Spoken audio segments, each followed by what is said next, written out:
Welcome back, everybody, to Bish's RV, or just welcome to Bish's RV for you first-timers. My name's Josh the RV Nerd, and behind us is an update and an upgrade to a very popular previously existing floor plan. It used to be called the 31MB, and was part of the Reflection 150 series, but this thing was too big to really be handled by a half-ton, and they think they recognize that. So what they did is they just totally officially moved it up into the full Reflection series and called it the 324 MBS. Make you say yes, this thing.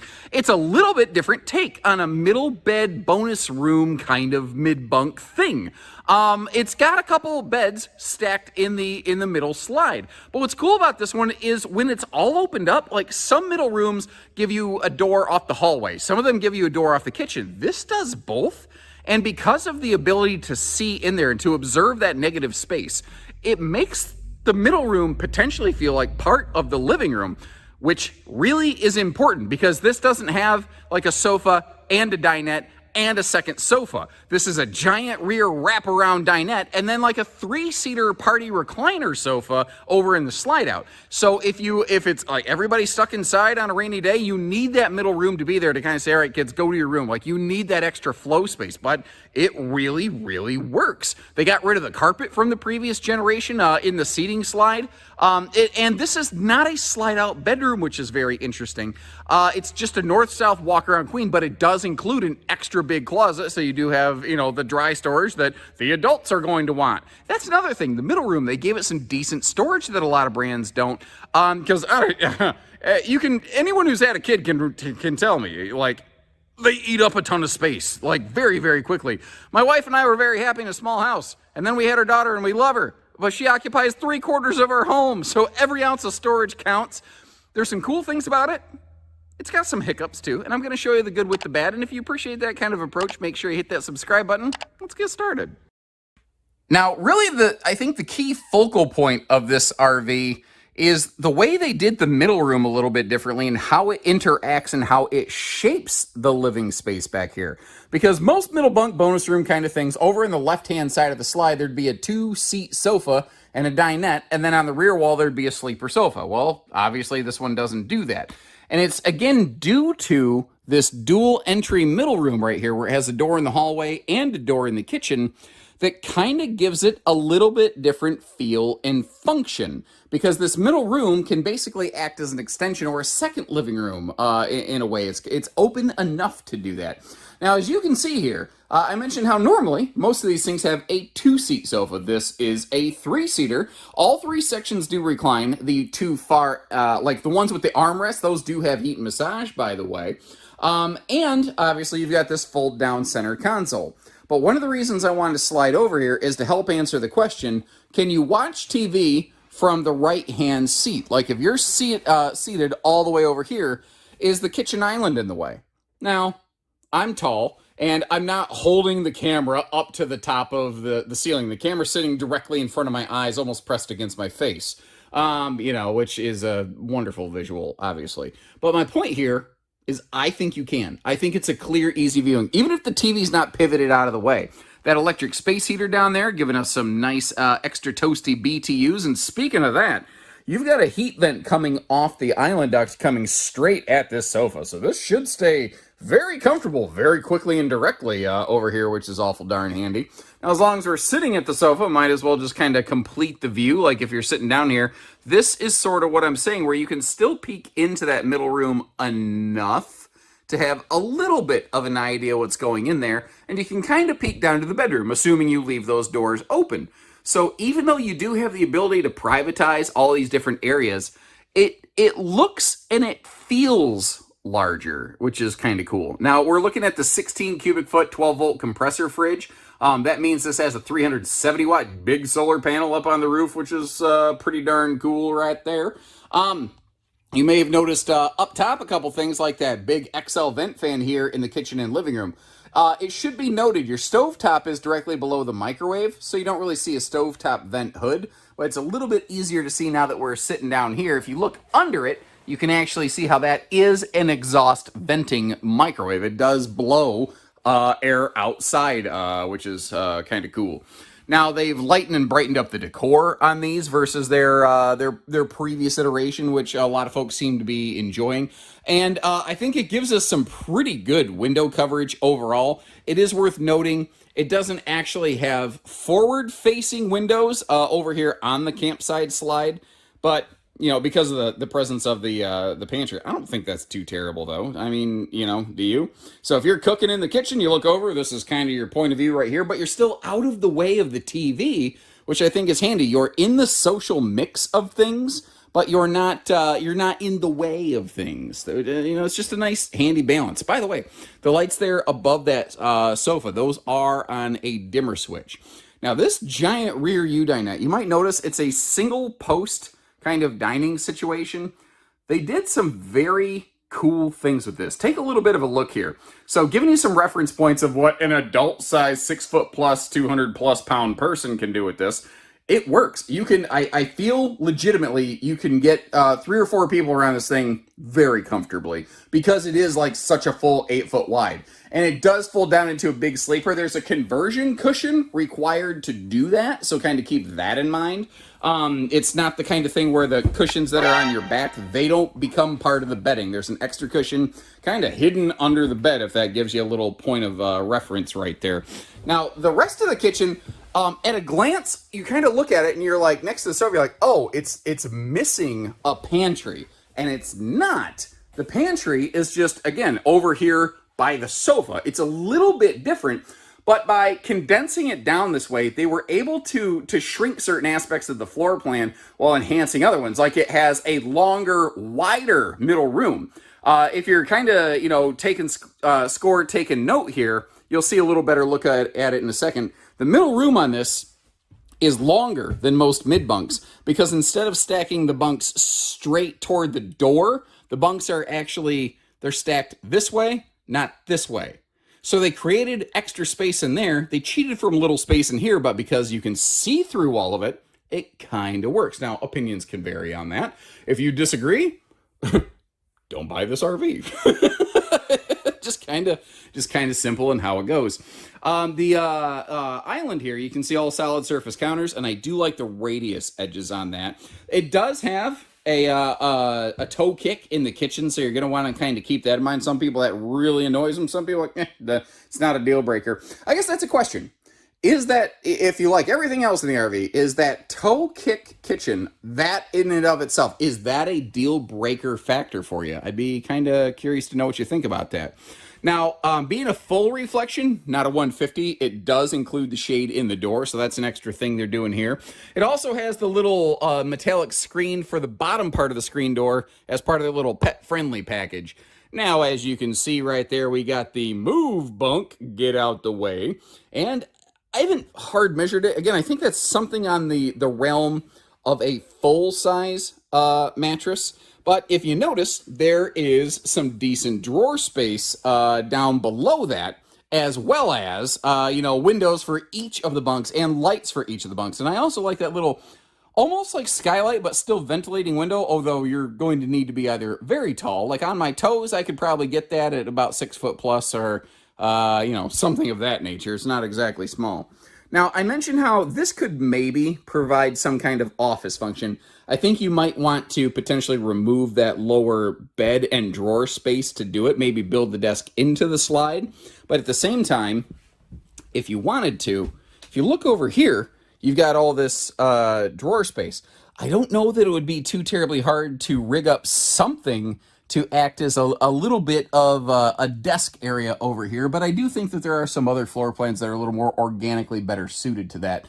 Now, again, giving you an x-ray peek at all the storage in here, there's 8 dresser drawers in here for 2 beds. That's one of the things I think this floor plan does very well. Most middle bunk bonus rooms, they've got junk for storage for the kids. This one actually has more storage in the middle room than most things, and once again, you're still kind of in the mix. So if you're the parents sitting over there on the sofa and you hear the kids kind of, that mischievous giggle where the kids are obviously up to no good, from over here, you could get an eye on that. And then, once again, that table can twist and shout and spin around and do whatever you want with it. Although I wouldn't recommend doing the, you know, atomic leg drop on it, Hulk Hogan style or anything. Why did I walk back here in the living room? I don't know why I did that. I'm sorry. Let's work our way up to the bathroom, shall we? All right. Now, I'm eyeballing it. We're going to close the slide and take a look at this thing in road mud. I'm eyeballing it on the walk through there. I think you're going to be able to get to the refrigerator with the slide closed, which other people who have kind of done their own versions of this floor plan, those I don't always see accomplish that. Now, below that big sink, you've got a nice little wastebasket space and some drawers to the floors there, ladies and gentlemen. There is a heat vent under that wastebasket space, which means they don't have to put a heat vent anywhere in the floor. And did you notice how it got a little lighter right there? That's because they have a motion light in here. Now, you can turn the motion function off on that. If you just want to turn the light off, you can. You can do a little bit of whatever you want with it. That medicine cabinet, linen cabinet thing over here, oops, sorry. It is the end of the day. I am very tired. I know my camera work's not great. My brain's not totally functioning. I'm doing my best. Apologies. But I like this linen space right here, but it does hang down low enough that it's always a little bit of a head knocker for me. So that's a little challenge that I have. However, a challenge I don't have in here is headroom in the shower. They give us plenty of that in here. I'm a little over 6 foot standing in that thing just fine. I think the floor to ceiling height in the upper deck of this is about 6'4", something like that. They don't do any fancy like height adjustable shower hardware or anything, but at least they give us that little, shampoo and soap caddy right there. I think I mentioned this in the living room, but I've done so many videos today, I can't keep it all straight. More basic series fan in here, whereas in the kitchen area, you've got the nice rain sensing one. Fans aren't hard to upgrade. I know I mention that all the time, and I mention that because you're going to have to probably do it after market a lot of the time. Now, that's stuff that we can do for you, and if there are specific upgrades like that you'd like us to apply, like some RVs are only set for one air conditioner. Obviously, this one has two. They're both centralized, which is great. But like if you want a second air, we can take into account all of those dollars and factor that into the financing of the RV for you. I do always recommend covering any sort of extra expenses and out-of-pocket things that you can outside of your financing, but if you can't, it is an option that we can do for you. That is a true queen bed, by the way, and you can see in the full reflection series, the areas that are walkable are carpetless. You see the little carpet strip on the right, that's a little bit of structure, not exactly walkable, and you obviously see how there's a couple kind of steps right here. Each one of those steps represents another crossbar for strength and support going through the upper deck chassis structure of this thing. And if I get you in over here, that is the one thing with this floor plan. I know I'm kind of weaving in and around stuff.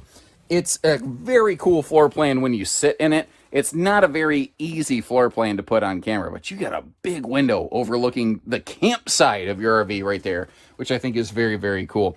By the way, if you're light sensitive, you might want to avert your eyes for a second. 1, 2, 3. You do just have a switch in here for the bedroom for your lights, which is very cool. Also very cool, I love a little radius work. No sharp edges jabbing you anywhere. They're very good about that in the kitchen, if you noticed.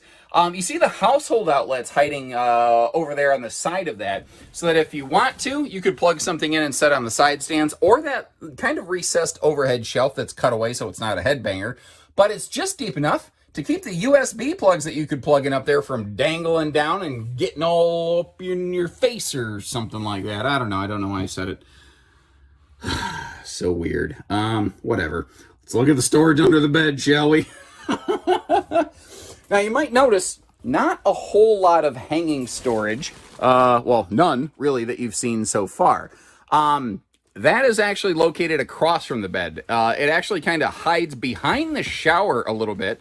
So if you're laying in bed, I'm laying over on the campsite of the RV in the bed facing toward the rear of the trailer right now. We've done a bit of a 180-ish. TV hookups on the wall, not ideal, but because everything across from it is either a door or a slider, it's kind of what they had to do a little bit, you know. But over here, that is going to be a big chunk of extra storage space. But down below it, you've got 3 big dresser drawers, which is really, really handy. So you've got tons of like folding clothing storage. You do have, I think, decent, not terrible hanging storage, but this doesn't have any kind of washer dryer accommodations. It doesn't have massive hanging storage. If those are the kind of things you're looking for, you might want to go into the big high profile kind of middle bunk room models. Whereas this is kind of in that mid-size where they are still trying to be a little space conservative. Some of those extra features get a little hard to accomplish. Now, closing the slides, I mean, obviously, from the entry door where we're standing, what is nice is you have a straight shot rating. Can't get to the freezer, but we can get to the refrigerator. Now, since the door is on the side of the RV with the hallway and the bathroom and the front bedroom, there's no question about getting in and using that. You can obviously get into the middle room, but the question kind of becomes, can you use the slide while it's retracted? And unless somebody can produce some kind of documentation showing where they've tested and put it in black and white and said, yeah, you can do that, I can't recommend it. I would really like to, because that would be a more attractive and more saleable thing, but I'm not going to encourage you to do something that could damage your RV and you have an expensive repair bill just to try to get a quick sale. One, I'm not even in sales, and two, it's just not the right thing to do. Thing is, towable RV manufacturers don't test their slides to be used and occupied and loaded when the slide is retracted, because the inside edge of the slide is not properly supported. Now, I've gently kind of pushed on this. It feels really solid, but all I can tell you is trying to use a slide while it's retracted is 100% a case of doing so at your own risk. Use common sense, and if you break it, you bought the repair. Hope you appreciate the extra info and insights there. Now, for a vehicle recommendation, it's going to depend a little bit on where you're going with it, but I think you're going to want to start thinking the neighborhood of 3/4 ton and then getting bigger from there. You're not this is not a half-ton tower, I think, by any stretch of the imagination. Now, because it does have that truncated living room, that kind of shrunken down living room, they don't have room for an awning on the face of the slide. But I don't know that really bothers me, because this is one big awning space in the front of the slide here. It is technically smaller than 2 awnings in total, but that ain't bad, right? That's just my 2 cents. The speakers, the outside speakers. You know what? I gripe about it enough. If I ever have the opportunity, one of these days, if I ever have the opportunity to influence a brand, getting rid of those speakers would probably be one of the very first things I would do. I think that we're kind of beyond that stage. Now, you can see, obviously, motion lighting. It kind of timed out there, but and you think, well, why did it turn off when he's over here? When you start reaching in, it'll start picking you up. And we have outside TV hookups there, and you do have the little kind of feed hole down there to run that stuff out. Now, you've also got a pretty... Sorry, I'm like, I can't talk. Man, I'm tired at the end of the day here. Anyway, camp kitchen. You got a pretty decent camp kitchen. It doesn't have a sink, so if we don't want to call it a camp kitchen, we want to call it something else, that's fine. It does have the cold water sprayer port over here, and it does include the handy little hose and everything to hook all that up. Kind of looks almost like an air hose that you get in like a mechanic shop or something like that. The griddle, I really like how it really slides right out to you for easy access. And then if you notice inside there, it's all galvanized rolled steel. Now, when you're done cooking on this griddle top, you should really let the thing cool off. But if you don't, thankfully, it's not going to go in there and start causing some wood to smolder or anything like that, you know. Slam latches, magnet holdbacks, just nice handy features there. There is, of course, a gas grill quick connect below the griddle, which obviously makes sense. But I want to draw your attention to the entry door.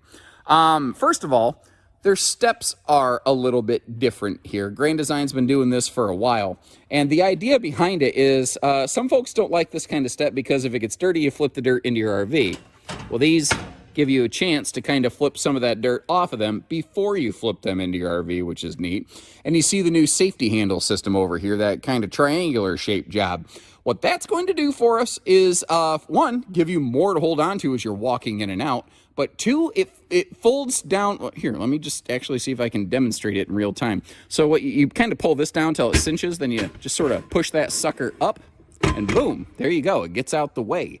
And now it's done. Notice, though, it doesn't fold over the door like most handles, which means you don't accidentally leave it folded over the door or somebody folds it over the door on you while you're inside the RV. I like that system.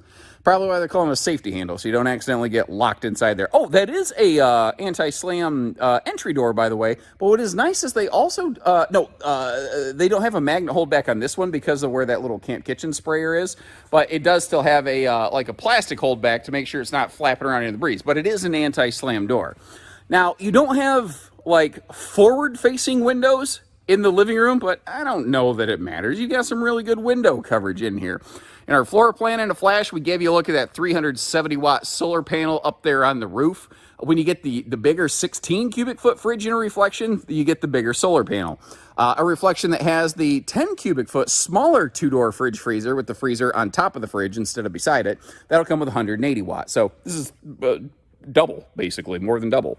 3,000-pound towing hitch with 300-pound vertical limit on it. You see the safety chain hooks and the four-way wiring harness there, so you don't got to do any aftermarket wiring, which could negatively affect warranty aspects or anything of that nature. We do have automatic leveling. It is a 4-point system. I don't know the exact cutoff. Like, I know the 311 Grand Design Reflection has 6-point auto leveling, and this one has 4. I don't exactly know why one has one and the other has the other. I wish I had that answer, but I don't. I want to talk about some really cool towing safety things, though. So first, the stuff that you can see. You can see the Goodyear Endurance radials. That's awesome. You can see the MORryde shock dampening suspension system. That's awesome.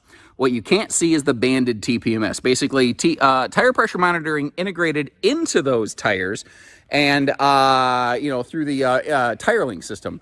What you also can't see is the anti-lock brake system that is exclusive to Reflection, Solitude, and Momentum at the time of this recording. There's currently, to my knowledge, no other mainstream builder from the factory putting safety-based anti-lock brakes on a towable RV application. It's kind of funny, because anything with a motor, it's been required for a long time. Semi-truck, tractor, trailer type situations, anti-lock brakes have been required on those for a long, long time. Why not towable RVs? You know, that's one of those things kind of like Jayco's turn signal safety lighting package. It's a massive safety-based thing. And think about this. A semi-truck driver with special training, with a CDL, their equipment is required to have anti-lock brakes. Their equipment is required to have turn signal lighting. A fifth wheel, by contrast, requires, technically speaking, no special training and no special licensing in almost every single state of the union. Why then don't these have the safety things, especially considering a first-timer is going to be less trained in a sense? That's just kind of how I look at it. I get that the things that I'm describing cost extra dollars. I don't like putting a price on safety, though. I used to feel differently about it, and then I became a dad, and I started realizing just how important things like that could be, at least in my life. And that's just my opinion. Everyone's got one, right? 50-amp charge controller going to be standard on every single reflection, which is really nice. These also have a measure of inverter prep to be able to run some of the outlets, which is kind of cool. And you are all set and ready for rear and side view cameras in the event you wanted to dress and press her up with a full observation camera suite or something of that nature. So I'd be kind of curious, what do you think of the new 324 versus the previous 31? Obviously, they're real darn close. I do like the couple little tweaks that you organically get as moving up to the full reflection series, though. But, you know, that's just my nerdy take on it. I'd love to hear from you. I'll dig up some links to some other mid-bunk fifth wheels and leave those for you. And one other thing, like my throat's been a little scratchy. I've been a little more tired and disjointed than normal. They pulled a bunch of RVs, and I've been on a big old recordathon. I'm super tired at the end of the day here, so a little understanding on that. And unintentional perfect segue, little understanding on the fact Grand Design's advertising policies do not allow us as a dealership to publish a discounted sale price on our website, disclose it in the YouTube comments, share it in this video. I wish that wasn't the case, but we play by the rules. Our team can absolutely get you a discounted sale price on some of this. We don't sell for MSRP. We don't do hidden dealer fees. We don't do any of that. We do our best to make this as easy and convenient for you as possible, but that is one thing that we're a little shackled on. Apologies there. Until next time, though, take care, stay safe, have fun, and I'm going to get some rest, everyone.